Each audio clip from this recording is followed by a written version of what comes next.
कृष्णा। सो आज हम एक विशेष व्यक्तित्व के ऊपर चर्चा करने जा रहे हैं जिनका नाम है शिला हरिदास ठाकुर। और ये शिला हरिदास ठाकुर जिनको नाम के आचार्य यानी कि भगवान के नाम के जप के आचार्य की उपाधि श्री चैतन्य महाप्रभु ने दी।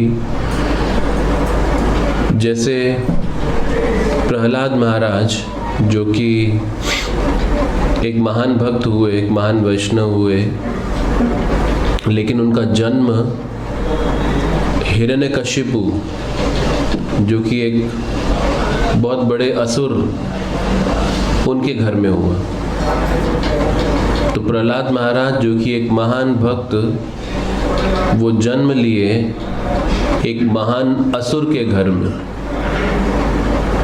और दोनों एक दूसरे के विपरीत हैं। उसी तरह से हनुमान जी भगवान के महान भक्त हैं, और वो हनुमान जी का जन्म एक वानर योनि में हुआ। उसी प्रकार से ये हरिदास ठाकुर जी जो कि नामाचार्य कहलाए, क्योंकि वो रोज प्रत्येक दिन 3 लाख भगवान के नाम जप करते थे, जिसमें उनको 21 से 22 घंटे रोज लगते थे। और जब तक उनके ये 3 लाख नाम जप नहीं होते थे, वो अन्न का दाना नहीं खाते थे और जल की बूंद नहीं पीते थे। और इनका जन्म एक मुस्लिम परिवार में हुआ। तो भगवान कई बार अपने महान भक्तों को ऐसी परिस्थितियों में जन्म देके, जैसे अगर काले तवे के ऊपर हीरा रखा जाए तो वो आउटशाइन करेगा, वो अलग से दिखाई देगा। उसी प्रकार से ये महान भक्तों को विपरीत परिस्थितियों में जन्म देके भगवान उनके गुणगान को और भी अधिक बढ़ा देते हैं। तो हरिदास ठाकुर जी ये आज से 550 वर्ष पूर्व चैतन्य महाप्रभु के समकालीन थे। चैतन्य महाप्रभु से आयु में बड़े थे और जन्म एक मुस्लिम परिवार में हुआ, और वैष्णवों के संपर्क में आके भगवान के महान भक्त बने, और इस प्रण पे पहुंच गए कि 3 लाख नाम रोज जप करने लगे। और हरिदास ठाकुर जो भी उनको देखता था, जो उनके संपर्क में आता था, वो भी भगवान की प्रेम से प्रभावित हो जाता था। एक बार हरिदास ठाकुर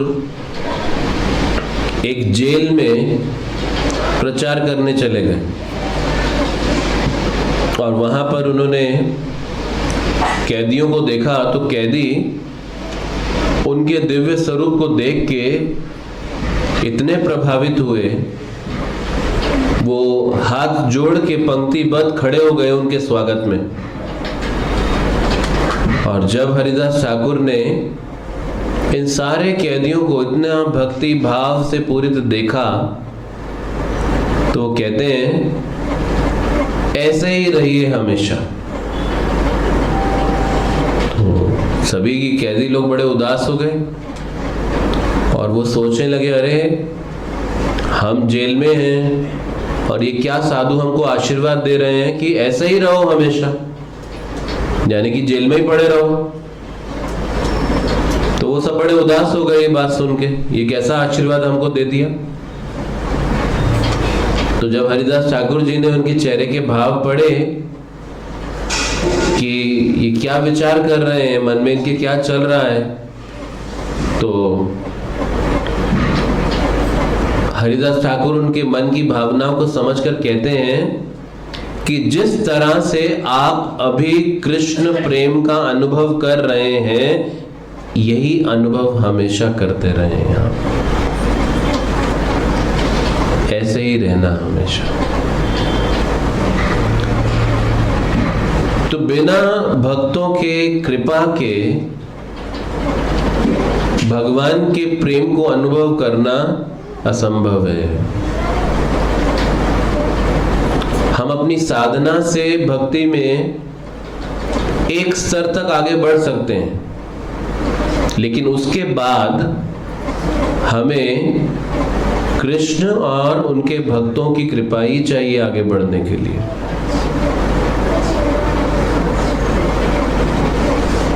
क्योंकि ये जो अनर्थ है हमारे हृदय में, ये इतने जन्म जन्मांतरों से प्रभावित कर चुके हैं हमारी इच्छाओं को कि हमारी साधना और हमारे अभ्यास में इतना बल नहीं कि हम इन पापों से पूर्णतः मुक्त हो सकें। लेकिन निश्चित रूप से जब हम ये साधना करते हैं तो हम भगवान और उनके भक्तों की कृपा को आकर्षित कर पाते हैं, जिससे हम इस दुष्प्रभावों से हमारा मन, इन नकारात्मक सोच से हमारा मन मुक्त हो सके। तो हरिदास ठाकुर जी का प्रभाव जो था इतना फैलता जा रहा था कि उनकी शिकायत नवाब तक पहुंच गई और नवाब को बताया कि ऐसा एक हमारी कौम का एक व्यक्ति वो हिंदुओं के भगवान का नाम लेता है और इसका प्रभाव ये पड़ेगा कि कई लोग और आकर्षित हो जाएंगे उससे, तो आपको कुछ इनको दंड देना चाहिए जिससे ये रुक जाएं, ऐसा ना करें। तो हरिदास ठाकुर को नवाब के दरबार में बुलाया और हरिदास ठाकुर जी जब नवाब के दरबार में पहुंचे तो नवाब उनको देख के दंग रह गया, क्योंकि जिसके हृदय में भगवान का वास हो वो कोई साधारण नहीं दिखता।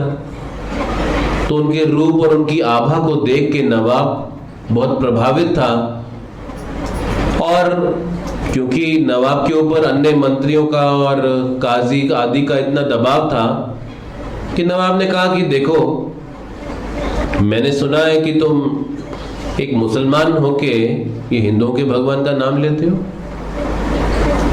तो हरिदास ठाकुर जी ने कहा कि भगवान तो एक ही और आप उनको एक नाम से पुकारते हैं और मैं उनको दूसरे नाम से पुकारता हूं, लेकिन दोनों बात तो एक ही व्यक्ति की कर रहे हैं। तो फिर इसमें कठिनाई क्या है? आप उनके एक नाम से प्रभावित हैं और मैं उनके दूसरे नाम से प्रभावित हूं और हम दोनों एक ही व्यक्ति की अर्चना तो कर रहे हैं। तो नवाब हरिदास ठाकुर जी के तर्कों को सुन के उनसे प्रभावित होते जा रहे थे, लेकिन नवाब के ऊपर काजी और अन्य लोगों का इतना दबाव था कि नवाब ने कहा देखो तुम छोड़ दो, अन्यथा मुझे तुम्हें दंड देना पड़ेगा। तो नवाब ने काजी को बुलाया कि इनके साथ क्या करना चाहिए। तो काजी बहुत द्वेष करता था, तो काजी ने बोला नवाब, अगर ये वास्तव में भगवान का सच्चा व्यक्ति है तो इसकी सच्चाई खुल जाएगी, इसको तब तक कोड़े मारे जाएं जब तक इसके प्राण ना निकल जाएं। और अगर ये भगवान का सच्चा व्यक्ति है तो भगवान इसे बचा लेंगे आगे, और अगर ये कोई ढोंगी है तो इससे हमें छुटकारा मिल जाएगा। तो नवाब ने आदेश दे दिया उन्हें मारने के लिए, और जो नवाब के सैनिक लोग थे वो हरिदास ठाकुर को एक बाजार में ले गए और बाजार में ले जाके उनको कोड़े लगाने लगे। और हरिदास ठाकुर को इन सारे अत्याचारों का कोई भी दर्द नहीं हो रहा था और वो निरंतर इस सारे समय में कृष्ण के नामों का जप करते जा रहे थे। और उन्हें एक बार भी कुछ दर्द का अनुभव नहीं। और ये जो नवाब के सैनिक थे, हरिदास ठाकुर को अलग अलग बाजारों में ले जाके मारते जा रहे थे और वो थक गए और हरिदास ठाकुर जी को कुछ हो ही नहीं रहा। तो वो सैनिक कहने लगे कि अगर आप नहीं मरे तो नवाब हमें मार देगा। तो हरिदास ठाकुर ने कहा बस इतनी सी बात है। तो कहते हैं ठीक है, मैं इसी समय समाधि ले लेता हूं और तुम मुझे उठा के गंगा में फेंक दो। और हरिदास ठाकुर ने अपनी सांसों को रोक दिया और प्राय वो मृत हो गए।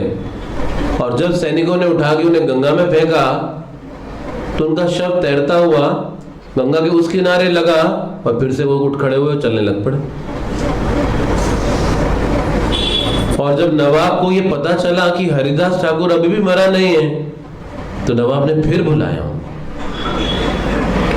और जब हरिदास ठाकुर दोबारा से पहुंचे उनके पास तो अब नवाब कहता है मुझे मेरे अपराधों के लिए क्षमा कर दो, आप कोई साधारण व्यक्ति नहीं है। तो ऐसा हरिदास ठाकुर जी का प्रभाव था। तो एक बार काजी ने सोचा इनका कैसे अपयश किया जाए। तो उन्होंने एक वैश्या को पैसे दिए और बोला आप हरिदास ठाकुर के पास जाओ उनकी कुटिया में और उनको आप प्रभावित करो अपने प्रस्ताव से और मैं सब जगह ये प्रचार करूंगा ये ढोंगी है हरिदास। तो वैश्या हरिदास ठाकुर के पास पहुंचती हैं और हरिदास ठाकुर को अपना प्रस्ताव देती है उनका संग करने के लिए।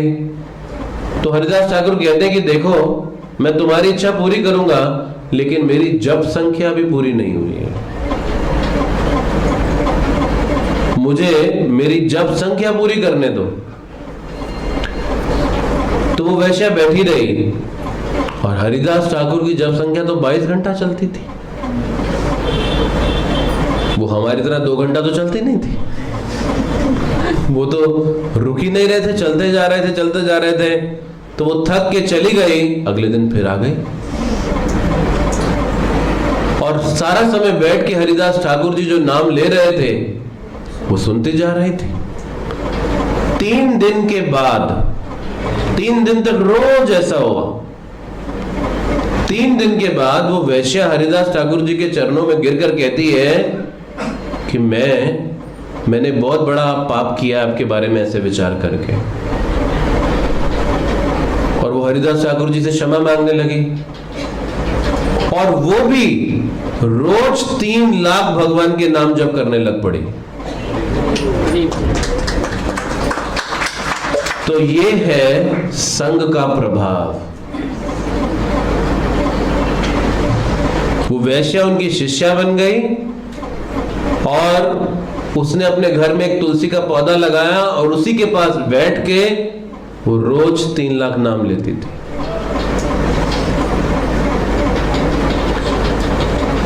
तो ये हरिदास ठाकुर की दिनचर्या थी प्रत्येक दिन। और हरिदास ठाकुर जब जगन्नाथपुरी में रहने गए और उन दिनों में चैतन्य महाप्रभु भी जगन्नाथपुरी में रहते थे, 18 साल चैतन्य महाप्रभु जगन्नाथपुरी में रहे।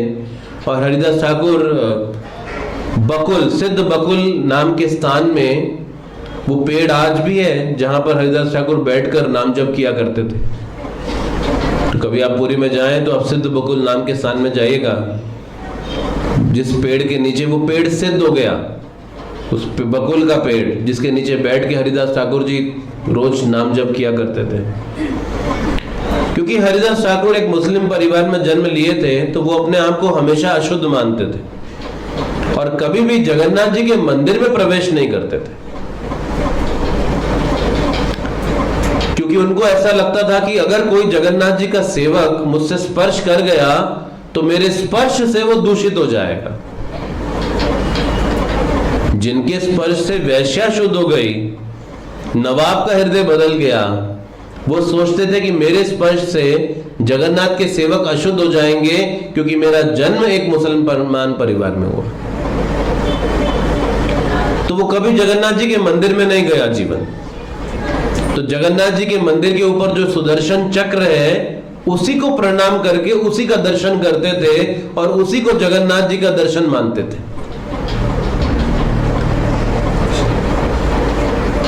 तो वो कभी जगन्नाथ का दर्शन नहीं करने गए, लेकिन वही जगन्नाथ चैतन्य महाप्रभु के रूप में रोज उनको सिद्ध बकुल में दर्शन देने आते थे, क्योंकि वो भगवान के पास नहीं जा पा रहे थे अपने प्रण से, तो भगवान स्वयं उनको दर्शन देने आ रहे थे प्रत्येक दिन। और यही नहीं, चैतन्य महाप्रभु रोज जगन्नाथ जी का महाप्रसाद हरिदास ठाकुर के लिए भेजते थे। तो चैतन्य महाप्रभु के सेवक थे गोविंद, और ये गोविंद का रोज का नियम था कि वो जगन्नाथ जी का महाप्रसाद लेके हरिदास ठाकुर जी के पास जाते थे और उनको महाप्रसाद देकर आते थे। तो एक दिन गोविंद हरिदास ठाकुर जी की कुटिया में पहुंचे और उनको देखा कि वो लेटे हुए हैं, पर ऐसा कभी गोविंद ने उनको विश्राम करते आज तक नहीं देखा था। तो गोविंद ने कहा, हरिदास आप उठो और ये मैं आपके लिए प्रसाद लेकर आया हूं। तो हरिदास ठाकुर जी कहते हैं, आज मैं उपवास करूंगा, आज मैं उपवास करूंगा। गोविंद बड़े आश्चर्यचकित हुए और कहने लगे, आप क्यों आज उपवास करेंगे? तो हरिदास ठाकुर जी कहते हैं, संख्या कीर्तन पूरे नाही केमते खाइबा, कि मेरा नाम जब पूरा नहीं हुआ है आज मेरा नाम जब पूरा नहीं हुआ है, मैं नहीं खाऊंगा। मान लीजिए अगर हम ये प्रण हम सब ले लें, तो कितने दिन महीने में उपवास चलेगा?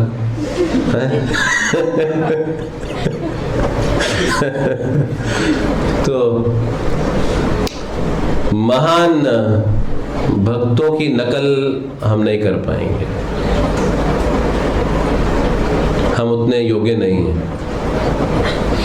लेकिन उनके पद चिन्हों का अनुसरण कर सकते हैं। और वो अनुसरण करने का मतलब है कि कम से कम अपने जीवन में इस भगवान के नाम के जप को हमें सब सर्वोच्च प्राथमिकता जरूर देनी चाहिए।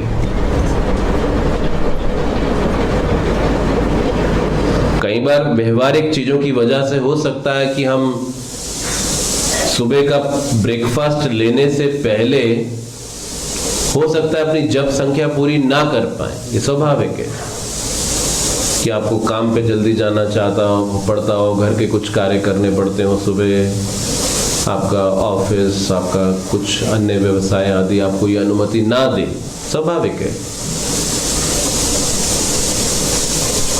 लेकिन कम से कम हमें अपने जीवन में इसे सबसे ज्यादा सर्वोच्च प्राथमिकता देनी ही चाहिए।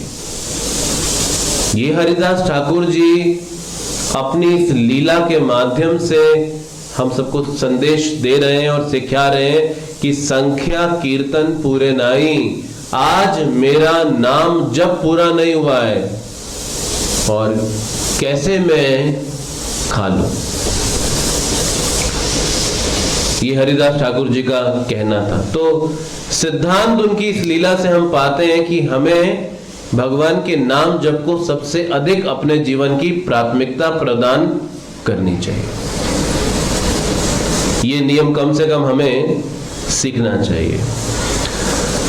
लेकिन हरिदास ठाकुर जी के पास एक चुनौती थी, और वो ये कि शास्त्र कहते हैं कि जब भगवान का महाप्रसाद आए तो उसको स्वीकार ना करना भी एक अपराध है, क्योंकि भगवान के महाप्रसाद में और भगवान में कोई अंतर नहीं है। वो स्वयं परम भगवान प्रसाद के रूप में अवतरित हुए हैं। तो जब नियम कहता है कि भगवान के महाप्रसाद को अस्वीकार करना अपराध है, तो अब हरिदास ठाकुर जी, और जिनका नियम था कि जब तक संख्या पूर्वक नाम कीर्तन नहीं होगा तब तक अन्न का दाना और जल की बूंद ग्रहण नहीं करेंगे, और अब उनके सामने महाप्रसाद आ गया, तो अब दो सही के बीच में एक चुनाव करना था। ये प्रण लेना कि हम तभी ब्रेकफास्ट करेंगे जब हमारा नाम जब पूरा हो जाएगा, ये भी बहुत अच्छी बात है। लेकिन साथ ही भगवान का महाप्रसाद समक्ष आया और उसको ग्रहण नहीं करना, ये भी अपराध हो गया। तो अब दो सही के बीच में हरिदास ठाकुर जी को चुनाव करना था। जब चुनाव सही और गलत के बीच में रहता है तो सरल है किसका चुनाव किया जाए, लेकिन अगर दो सही के बीच में चुनाव करना पड़े तो ये बड़ा कठिन हो जाता है, क्या करें और क्या नहीं करें। उस समय हम एक धर्म संकट जैसी स्थिति के अंदर आ जाते हैं कि क्या ठीक है क्या गलत है। अब हरिदास ठाकुर जी का जो अनिर्णय था, उनकी कठिनाई थी कि उनको दो सही के बीच में चुनाव करना था। एक तो अपनी जप संख्या से पूरे होने से पहले प्रसाद ग्रहण नहीं करना था, और महाप्रसाद के आने पर अब महाप्रसाद को ग्रहण करना भी था। तो उन्होंने क्या किया, ऐसी स्थिति के अंदर उन्होंने क्या किया। कभी कभी ऐसा होता होगा, आपके पास भी दो सही जीवन में आ जाते होंगे ना,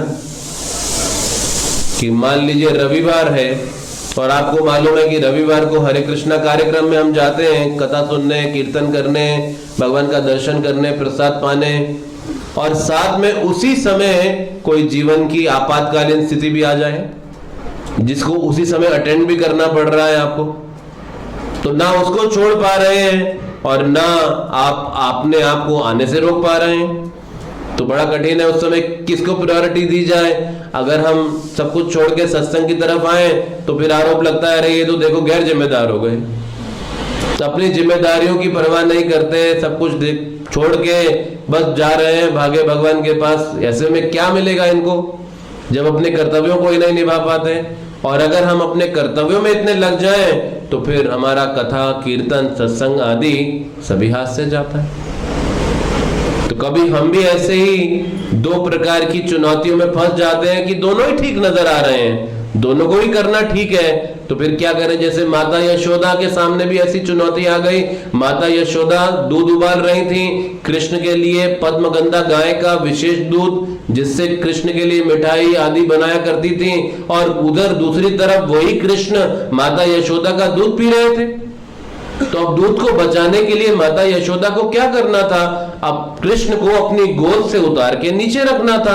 तो एक तरफ कृष्ण को त्यागना था और दूध को बचाना था, और अगर कृष्ण को नहीं त्यागती तो दूध खराब होता जो कि कृष्ण की सेवा के लिए उपयोग किया जाना था। तो फिर दोनों में से क्या किया जाए, तो यशोदा माता को एक निर्णय लेना पड़ रहा था और उन्होंने कृष्ण को त्यागा और जाके कृष्ण की सेवा के लिए उपयोग होने वाले दूध को बचाया जाके। तो ये दामोदर लीला का रूप हो गया।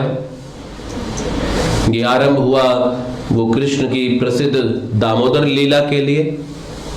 तो ऐसी परिस्थिति में सामान्यतः हम सब साधक लोग फंस जाते हैं जब हमें दो सही के बीच में से चुनाव करना पड़ता है, और फिर प्रश्न आता है क्या छोड़ें और क्या नहीं छोड़ें।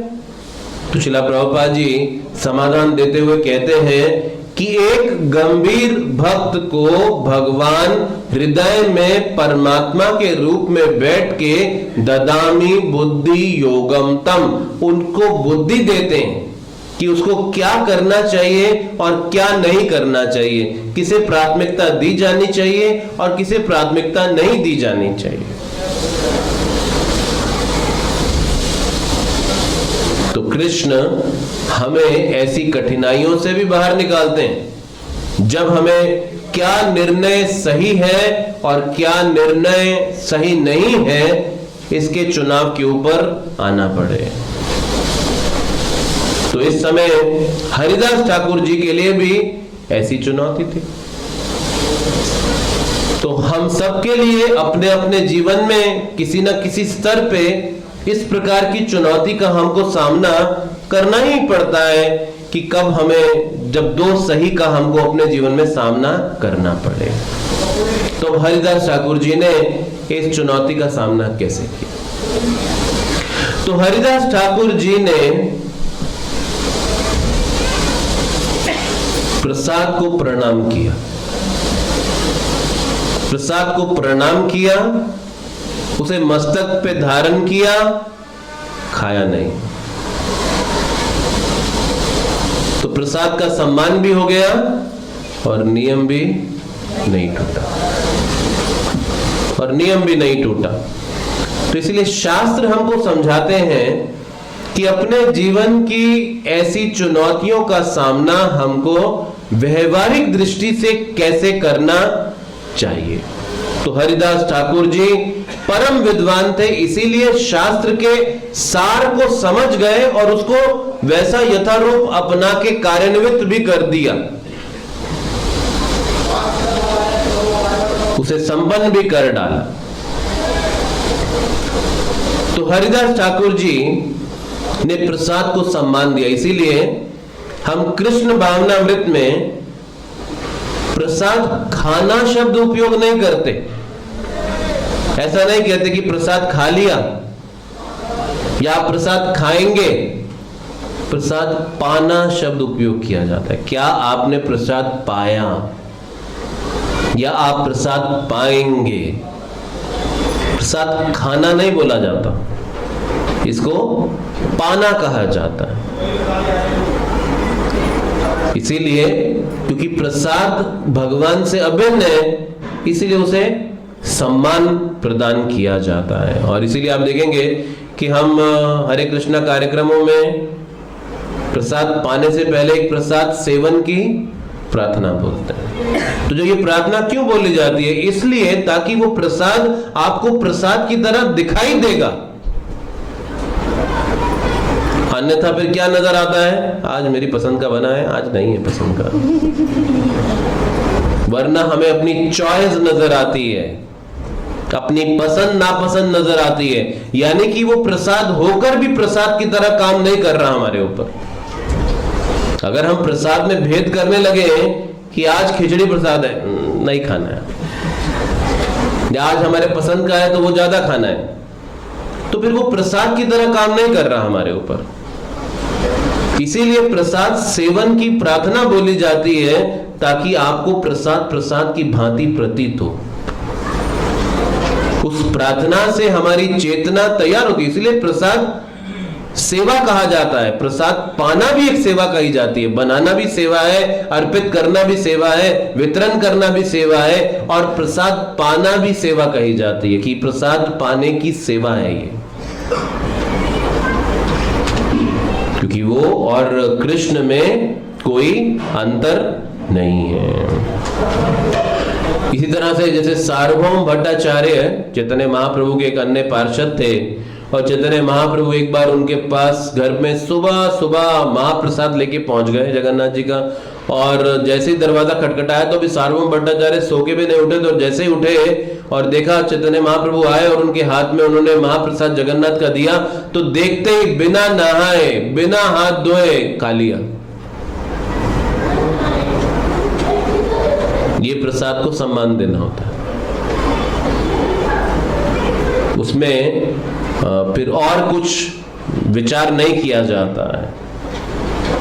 प्रभुपाद जी के जो गुरु थे, जिनका नाम था भक्ति सिद्धांत सरस्वती महाराज, जब उनको कोई विग्रह का महाप्रसाद देता था, महाप्रसाद का मतलब होता है जो डायरेक्ट भगवान को ऑफर्ड हो। एक होता है चित्र को अर्पित किया गया है भगवान के, और एक होता है भगवान के विग्रह को अर्पित किया गया है, वो महा कहलाता है, उसे महाप्रसाद कहते हैं। तो प्रसाद और महाप्रसाद दोनों में अंतर रहता है। तो ये जो मैं बातें कह रहा हूं, ये महाप्रसाद के विषय में है।